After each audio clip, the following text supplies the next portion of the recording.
15 থেকে 19 বা 21 অর্থাৎ দিলীপ দা যখন প্রেসিডেন্ট ছিলেন, কোথায় আমরা বলেছিলাম যে শুধু হিন্দু ভোট দিন?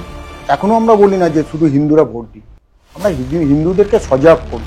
পশ্চিমবঙ্গকে পশ্চিম বাংলাদেশের বানানোর পুরো চক্রান্ত মমতা ব্যানার্জি করছেন।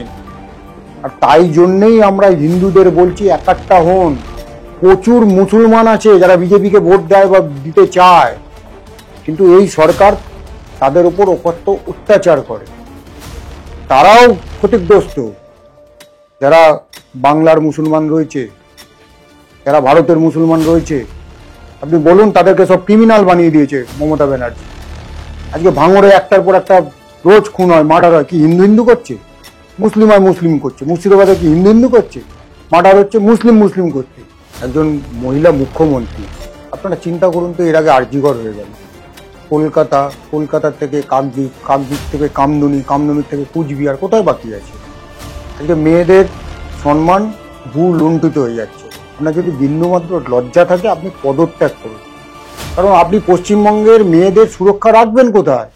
আপনি নিজের দলের, আজকে তো কসবা ল কলেজে যে মেয়েটি, সে তো তৃণমূল করতো, সেই তৃণমূলের মহিলাকেই সুরক্ষিত রাখতে পারছে না তৃণমূলের নেতৃত্ব, মুখ্যমন্ত্রী মমতা ব্যানার্জি। তা বাংলার মহিলাদের কোথা থেকে সুরক্ষিত রাখবে? তো বাংলার মহিলারা প্রশ্ন করবে, বাংলার মানুষ প্রশ্ন করবে। দেখুন, মানুষ জানে এখন এই ধর্ষকদের সাথে তৃণমূল নেতাদের যোগসাযোগ, এবং তারা খুলে এইসব করে বেড়ায়। আপনি কামদুনিতে দেখেছেন? মমতা ব্যানার্জি কলকাতা থেকে কামদুনি কত কিলোমিটার? 10 দিন পর এসেছিলেন। সে তো বিভিন্নভাবে মাওবাদী বলছে, যেখানে যাকে যা তকমা লাগানোর তাকে লাগিয়ে দিবে। আপনি কুচবিহার দেখুন, আপনি জলপাইগুড়ি দেখুন, আপনি চোপড়া দেখুন, একটার পর একটা ঘটনা ঘটেছে হারিম করা। আর যেগুলো ঘটিয়েছে তৃণমূলের সব কুখ্যাত এই নেতারা। তৃণমূলের নেতারাই এরকম করছে, আপনি পালাবেন কোথায়? আজকে তৃণমূলের মহিলারাই সুরক্ষিত নয়। তৃণমূল যারা দল করে সেই মহিলারাই তো সুরক্ষিত নয়। সেটাই তো প্রমাণ হয়ে গেল কসবা ল করে। এর থেকে বড় ঘটনা আর কি হবে?